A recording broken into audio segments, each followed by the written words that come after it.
It appears that the man who is running the United States of America, who was just at CPAC, is so under the influence of drugs that he could barely compose a sentence. I want you guys in Pumps to take a look at this clip. If you got to Yeah. protect the First Amendment, it's not much more important than that. Yeah, I mean, I got a lot of criticism, and people said, well, that proves he's a huge idiot from a, like, look, he voted for whatever, $44 billion, and now it's worth like 8 cents. And It's not worth 8 cents. but there's that, but it was essentially to buy freedom of expression. I want to detract. If I ever said, I don't think I've ever said this, but if I've ever said Elon Musk is clearly intelligent or clearly smart, I want it in the permanent record that I do not believe that he is. I think he is an opportunist, and he is clearly an untreated drug addict. He could not put a sentence together as he's sitting there inside with sunglasses on. And of note of the CPAC, I just want you to know, I saw this online. They kicked out the January Sixers. What? Yes. And one of them was filming it, and he was all mad. Like, I'm a January Sixer. I can't believe you're kicking me out, blah, blah, blah. All that's just for show. Nobody wants to hang out with the January Sixers. Nobody wants to hang out with them at CPAC. They are props for the oligarch.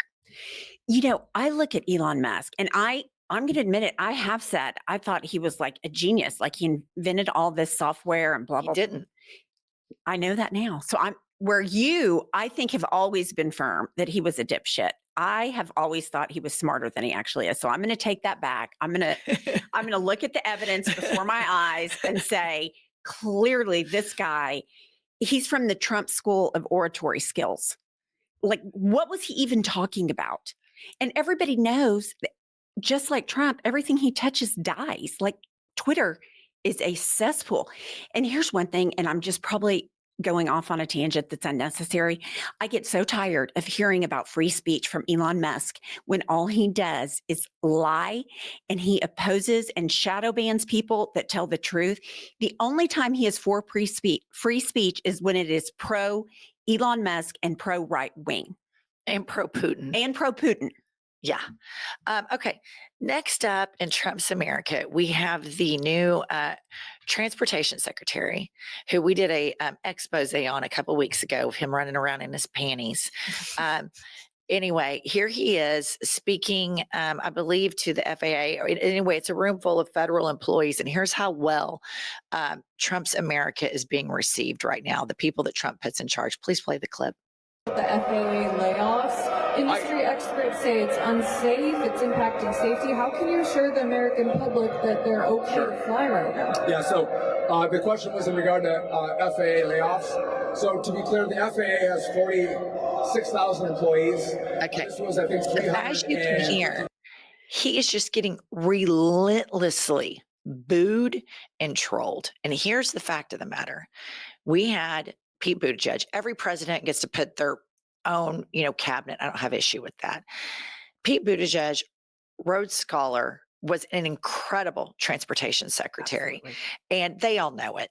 They all know that this guy, Duffy, who runs around in his panties, making a bunch of sexist jokes, getting hammered, all that video evidence exists.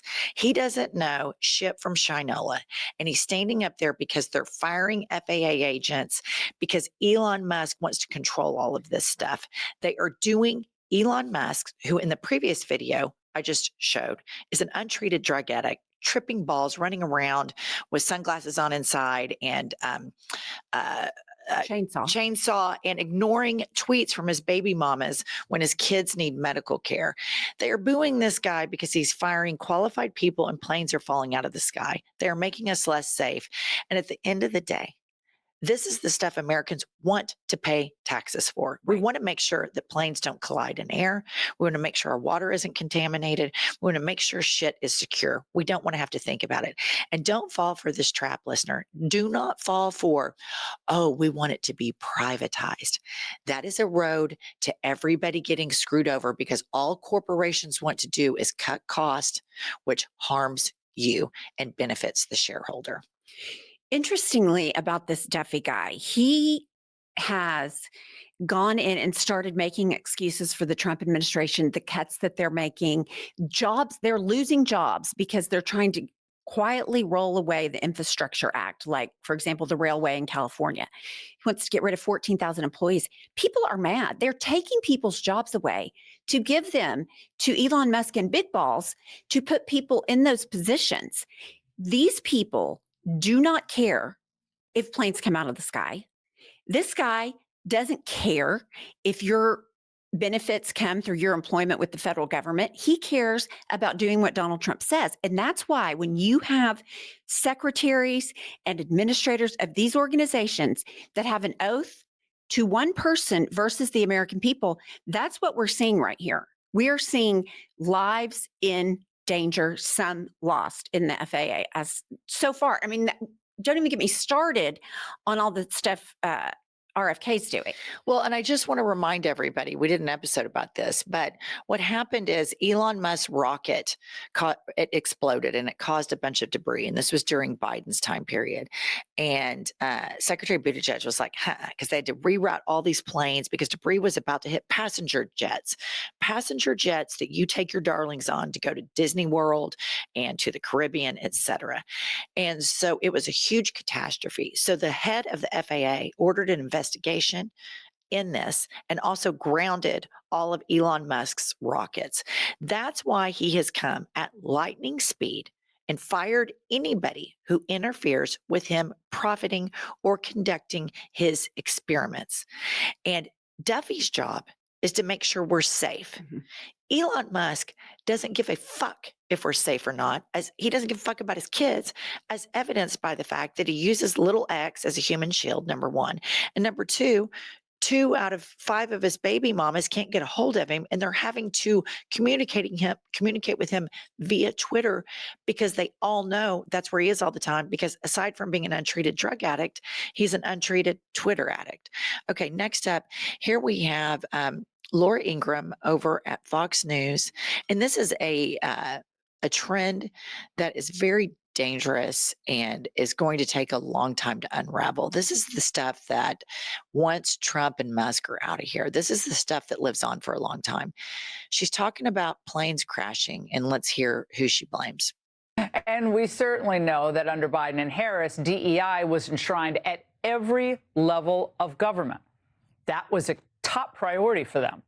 Now, recall the rampant speculation when there was a delay in announcing the name of that female Black Hawk pilot who was one of the 3 crew members tragically lost on that helicopter when it collided with the American regional jet.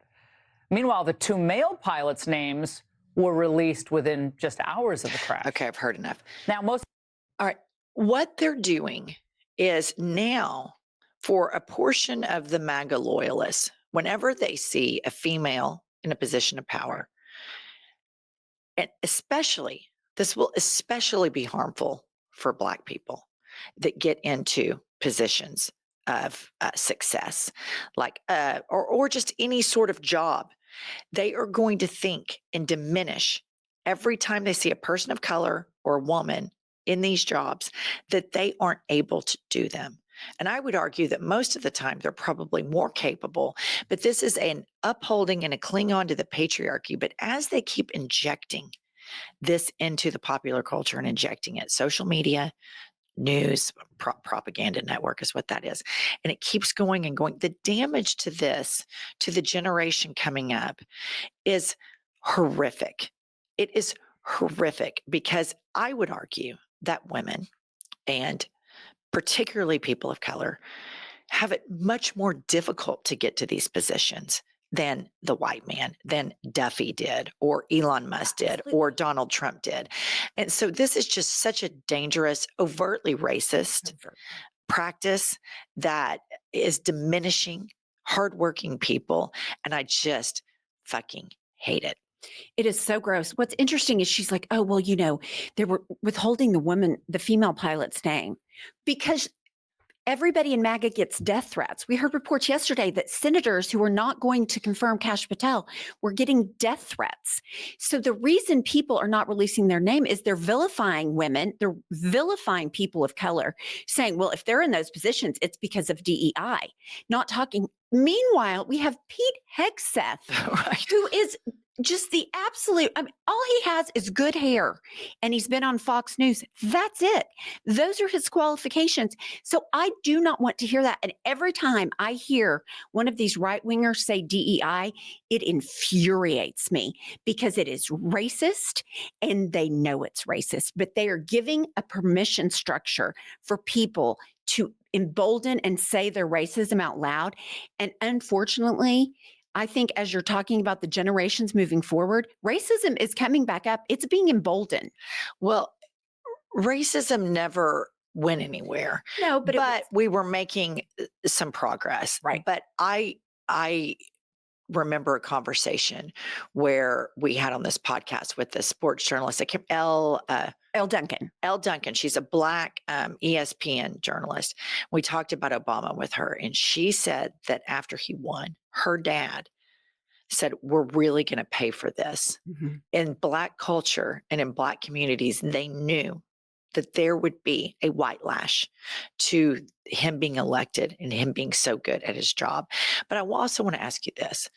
What would Fox News do if a Black man was running on stage at a convention who runs around in the Oval Office, rides on Air Force One, appears to be running a department of the United States of America, if not the entire country, with sunglasses on inside and a chainsaw? How could I don't know that they could prevent themselves from not dropping the N word on live TV. Oh, I think they would. I just think that it would send them into such overdrive. And the Elon Musk of it all, where his MAGA base is America first, Christian nationalism, Americans get everybody else out. I mean, Elon Musk is an immigrant from South Africa. Now, granted, he's white, which that checks a lot of boxes. But I heard the other day a clip from Fox News where they're still talking about George Soros. Yes. Well, a lot of the conversations about George Soros feed the anti-Semitic base. That's what that's about. And that always has been. George Soros stands up for human rights and has always fought the good fight. But because he is Jewish, that's where a lot of anti-Semitism has been fueled over the last 10 to 15 years. So the takeaway message, listener and pumps, is this DEI talk and this administration does nothing but prop up white supremacy and the patriarchy, and they are lying liars. Elon Musk is a direct threat to democracy, and that's all we have to say, and you can stick with us for more information. Please subscribe to our channel. We're trying to get to 500,000 subs. We'll see you all soon.